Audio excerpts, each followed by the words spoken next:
ಹೆಂಗ್ ನಿಭಾಯಿಸ್ತೀವಿ ಆ context sir, ನಿಮ್ಗೆ ಅದು ಅರ್ಥ ಆಗ್ಲಿ ಅಂತ ನನ್ನ ಭಾವನೆ. ಯಾವುದು ಪರ ವಿರೋಧ ಅಲ್ಲ ಇದು.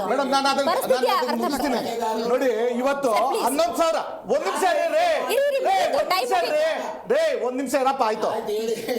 11,000 ಕಮರ್ಷಿಯಲ್ ಸಿಲಿಂಡರ್ ನೋಡಿ, ಬರೀ ಹೋಟೆಲ್ಗಳಿಗೆ ಆಗೋದಿಲ್ಲ. ಇವತ್ತು ಆ ಸಿಲಿಂಡರ್ ಬಳಸಬೇಕಾಗಿದ್ದಲ್ಲಿ ಆಸ್ಪತ್ರೆಗಳಿಗೆ ಬಳಸಬೇಕಾಗುತ್ತೆ, ಮತ್ತೆ ಕಾರ್ಖಾನೆಗಳಿಗೆ ಬಳಸಬೇಕಾಗುತ್ತೆ, ಮೆಡಿಸಿನ್ ಫ್ಯಾಕ್ಟ್ರಿಗಳಿಗೆ ಬಳಸಬೇಕಾಗುತ್ತೆ. ಹೀಗೆ ಬೇರೆ ಬೇರೆವು ಅದ್ಯಾವುದು ಕೂಡ ನಿಲ್ಲುವಂಥದ್ದಲ್ಲ. ಹಾಗಾಗಿ ಅಲ್ಲಿಗೆ ಅದನ್ನು ಪೂರೈಸಬೇಕಾಗತ್ತೆ. ಅದಕ್ಕೋಸ್ಕರ ಇವತ್ತು ಇವರು ಹೋಟ್ಲುಗಳು ಮುಚ್ಚಿಬಿಟ್ರು ಅನ್ನೋದೊಂದು ನಾವು ಹೇಳ್ತಾ ಇರ್ತದೆ. ಅವ್ರಿಗೂ ಕೂಡ ಸಮರ್ಪಕವಾಗಿ ಸಿಗದೇ ಇದ್ರು. ನಾವು ಕೋಟ್ಯಾಂತರ ಜನ ಕಾರ್ಮಿಕರು ಬೀದಿಗೆ ಕುತ್ಕೊಳ್ಳಯ್ಯ, ಒಂದ್ ನಿಮಿಷ ಕುತ್ಕೊಳ್ಳಪ್ಪ, ನೀನು ಒಂದ್ ನಿಮಿಷ ಕುತ್ಕೊಳ್ಳಪ್ಪ ಸರ್. ನೀವು ಯಾಕೆ ಸರ್ ಹಿಂಗೆ ಯಾವಾಗ ನೋಡಿದ್ರು ಪ್ಲೀಸ್ ಅರ್ಥ ಮಾಡ್ಕೊಳ್ಳಿ ಸರ್. ಇನ್ನೆಷ್ಟು ರಿಕ್ವೆಸ್ಟ್ ಮಾಡ್ಕೋಬೇಕು ಸರ್ ನಿಮ್ಗೆ?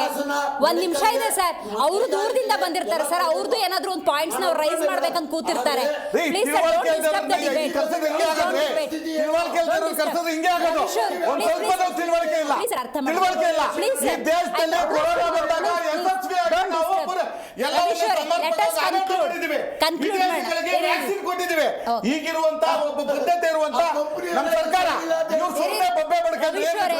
ಕೇಂದ್ರ ಸರ್ಕಾರದವರು ಸ್ಟಾಕ್ ಇದೆ ಅಂತಾರೆ, ಗ್ರೌಂಡ್ ಅಲ್ಲಿ ನೋಡಿದ್ರೆ ಸಮಸ್ಯೆ ಆಗ್ತಿದೆ. ಪರಿಹಾರ ಹೆಂಗೆ?